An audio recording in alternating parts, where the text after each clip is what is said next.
कठिनाइयों से बनाने जाने वाला चीवर वो कठिन चीवरदान बोलते हैं।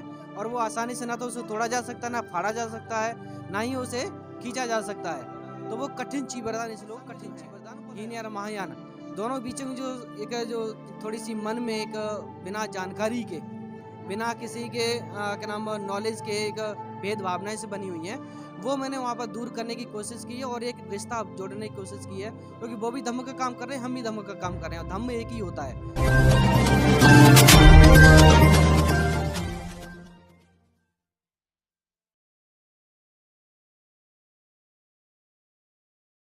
जय भीम, नमो बुद्धाय। आप देख रहे हैं एनबी न्यूज़ 24x7 नीलम बौद्ध के साथ। और आज हम दिल्ली के मंगोलपुरी इलाके में, जहां पर कि धम्मवीर बौद्ध विहार है, और आज यहां पर कठिन चीवरदान का आयोजन बड़ी धूमधाम से किया गया। यह बौद्धों का एक पर्व कह सकते हैं इसको, जो इस पर्व को बौद्ध लोग बड़ी धूमधाम से मनाते हैं। तो आइए एक बार मैं अंदर लेकर चलती हूँ कि आज इस बुद्ध विहार में काफ़ी संख्या में उपासक उपासिकाएं और बौद्ध भिक्षु लोग आए हुए हैं। तो उन्हीं से जानना चाहेंगे कि जो कठिन चीवरदान है उसका क्या महत्व है, खासकर बौद्धों के लिए और बौद्ध भिक्षुओं के लिए। अच्छे लगे।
नमो तस्स भगवतो अरहतो सम्मा सम्बुद्धस्स।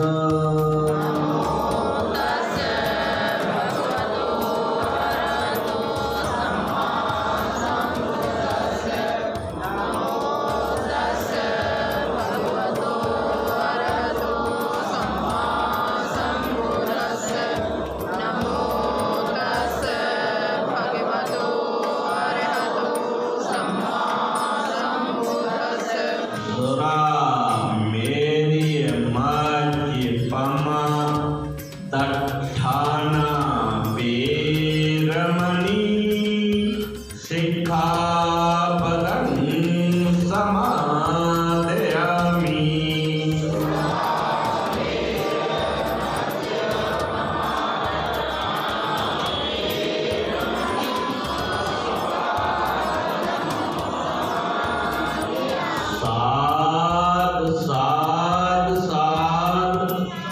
तो इसी कड़ी में मेरे साथ में तेज सिंह बोध जी है, उन्हीं से जानना चाहेंगे कि जो आज कठीर चीवरदान का यहाँ पर कार्यक्रम आयोजित किया गया है, तेज सिंह गौतम जी, इस कार्यक्रम का क्या महत्व है और जो कठीर चीवरदान का कार्यक्रम किया गया है खासकर इसके बारे में हमारे दर्शकों को बताएं। ये हमारा बहुत बड़ा प्रोग्राम है, क्योंकि तथागत बुद्ध ने जब लोगों को ज्ञान दिया तो उस ज्ञान उस वक्त सभी लोगों के बीच में नहीं था। जो हमारे भिक्षु बने, जो सीखना चाहते हैं, सामने 3 महीने का जो हमारा दीक्षा कार्यक्रम होता है, तो ये उस वक्त स्थिति भी ऐसी थी कि रास्ता सही नहीं थे, सांप बिच्छू होते थे रास्ते में, झंझट होती, गड्ढा होता था। तो उससे बचने के लिए बुद्ध ने यह नियम बनाया कि कहीं भी एकत्रित होकर इनको धम्म सिखाया जाए, और जब धम्म सीखेंगे तो ये लोगों के बीच में प्रचार करेंगे। उसी का ये समापन है। और ये कठिन चीवर, ये बहुत ही बड़ा महत्व है, क्योंकि ये बड़े परिश्रम के साथ बिच्छुओं को दान दिया जाता है। और जब चीवर दान देता है आदमी तो उपासक में भी श्रद्धा बढ़ती है, और हमारे जो पूज बिच्छू हैं उनका भी इससे कपड़े, उनको चीवर मिलता है तो उनकी स्थिति संभलती है और ये उन्हें हौसला बढ़ता है।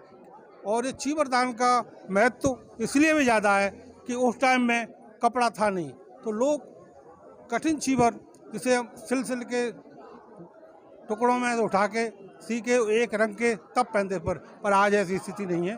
परंतु स्थिति आज हुई है तो इसके लिए हमारे लोगों को बहुत ज़्यादा परिश्रम करना पड़ेगा, क्योंकि बुद्ध के धम्म के अलावा हमारा कोई भी साधन नहीं है। क्यों कि तथागत ने हमारे बीच में बाबा साहब आए, बाबा साहब ने भी बुद्ध का मार्ग दिया।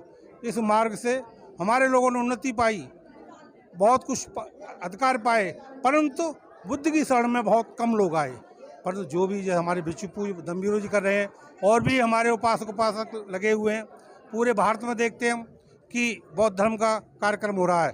तो ये मेरे को पूर्ण आशा भी है कि आने वाले टाइम में जो बाबा साहब की कही हुई बात थी कि 21वीं सदी हमारी होगी। इन्हीं शब्दों के साथ जय भीम, नमो बुद्धा। बहुत बहुत धन्यवाद। तो ये थे हमारे साथ में तेज सिंह जी, जिन्होंने बताया कि जो चीवर दान है उसका क्या महत्व है और क्यों इस कार्यक्रम का आयोजन किया जा रहा है, क्योंकि खासकर 3 महीने विशेष बताए हैं, क्योंकि जो वर्षावास होता है और वर्षावास में जिस तरह से बारिश होती है, कीड़े मकोड़े निकलते हैं, तो इस समय में जो बौद्ध भिक्षु होते हैं वो अलग अलग जगह जाकर मतलब धम्म का प्रचार नहीं कर सकते, तो इसलिए उनको एक जगह रुकने के लिए बोला गया ताकि वो धम्म का अध्ययन कर सके और धम्म को अध्ययन करके उसको अपने आचरण में उतार कर जो आम उपासक या उपासिकाएं हैं, या एक तरह से हम कहें कि जो मानव कल्याण के लिए जन जन तक जाकर इस धम्म का प्रचार कर सके। तो इसी कड़ी में मेरे साथ में एक अंकल जी भी हो रहे हैं, उनसे भी जानना चाहूँगी। अंकल जी, आज जो धम्म चीवरदान जो यहाँ पर किया गया है तो उसके बारे में कुछ हमारे दर्शकों को बताएं। चीवरदान जो बौद्ध भिक्षु होते हैं वर्षावास के टाइम में दिया जाता है, कि पहले चीवर बौद्ध भिक्षुओं के पास एक ही होता था, तो उस चीवर को पहन के उनको सुखाना ये करना बड़ा मुश्किल होता था। तो फिर आम जो बौद्ध उपासक थे उन्होंने सोचा कि भाई चीवरदान एक नहीं 1-2 एक्स्ट्रा होना चाहिए, ताकि बौद्ध भिक्षुओं को चीवरदान दे के वो वर्षावास पे अपना पहन सके। तो गुरु गोयनका जी ने भी जो साधक उपासक रहे हैं, उन्होंने भी सारनाथ के अंदर चीवरदान का एक बहुत बड़ा उत्सव किया था, और जितने भी बौद्ध उपासक थे उनको चीवरदान किया था। तो वही बातें निकल कर आए, जैसे कि अभी अंकल जी ने बताया कि चीवर दान का जो महत्व है वो बहुत ही जरूरी है, क्योंकि जो हमारे बौद्ध भिक्षुगण होते हैं उनके पास में पहले बहुत कम चीवर होते थे, लेकिन समय के अनुसार धीरे धीरे परिवर्तन हो रहा है। लेकिन उसी परिवर्तन के तहत जो उपासक या उपासिकाओं की जो दान पारमिता है वो भी लगातार आए दिन बढ़ रही है। और एक बौद्ध भिक्षु के प्रति जिस तरह से आज हम एक श्रद्धा देख रहे हैं, और जो भारत की भूमि हम ये कहेंगे कि जो बौद्ध में भूमि थी, लगातार वो भूमि दोबारा से हमें बौद्ध में होती नजर आ रही है। तो इसी कड़ी में और भी हमारे साथ में साथी हम उनसे भी जुड़ेंगे। तो आइए एक बार मैं आपको मंच की तरफ लेकर चलना चाहूंगी, जहां पर कि हमारा भिक्षु संघ उपस्थित है। आप देख पा रहे हैं कि जो मंच है उसका जो एक बहुत ही सुंदर दृश्य है, यहाँ पर जो हमारे बौद्ध भिक्षु संघ है वो स्थापित है। इसी कड़ी में मेरे साथ में भंते कणवा बोधी जी हैं, उनसे भी जानना चाहूँगी। भंते जी, आज जो कठिन चीवरदान का यहाँ पर कार्यक्रम आयोजित किया गया है, तो हम इसके बारे में जानना चाहेंगे कि जो कठिन चीवरदान है उसका क्या महत्व है खास? देखिए, ये बौद्धों के लिए ये मेन भिक्षु के लिए होता है। कठिन चीवरदान वर्षावास समापन पे होता है। जब वर्षावास खत्म हो जाते हैं अक्टूबर में अश्विनी पूर्णिमासी पे, तो उसमें बनते लोगों को विदाई किया जाता है और फिर बनते लोग जो 8 माह तक चारिका करते हैं, पूरे विश्व में सभी लोगों के लिए घूम घूम करके उपदेश करते हैं, उनको धम्म सिखाते हैं, लोगों को ध्यान सिखाते हैं।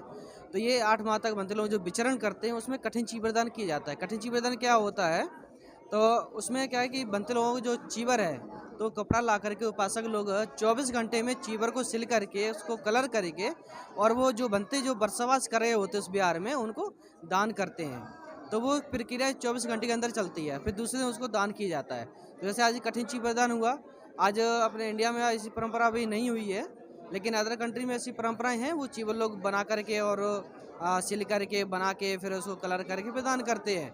कहीं कहीं ऐसी परंपराएं हैं कि वो पूरा पहले उसको क्या नाम धागा बनाते हैं, धागा बनाने के बाद फिर कपड़ा बनाएंगे, कपड़ा बनाने उसको कलर उसको कट करके फिर उसको चीवर सिलते हैं, फिर कलर करके फिर उसको दान करते हैं। तो ऐसी परंपराएं हैं। तो ये पहली परंपराएं थी। और जो कठिन चीवरदान है वो इसीलिए बोला जाता है कठिनाई से बनाया जाता है। कठिनाइयों से बनाने जाने वाला चीवर को कठिन चीवरदान बोलते हैं। और वो आसानी से ना तो उसे तोड़ा जा सकता है, ना फाड़ा जा सकता है, ना ही उसे खींचा जा सकता है। तो वो कठिन चीवरदान इसलिए कठिन चीवरदान बोला जाता है।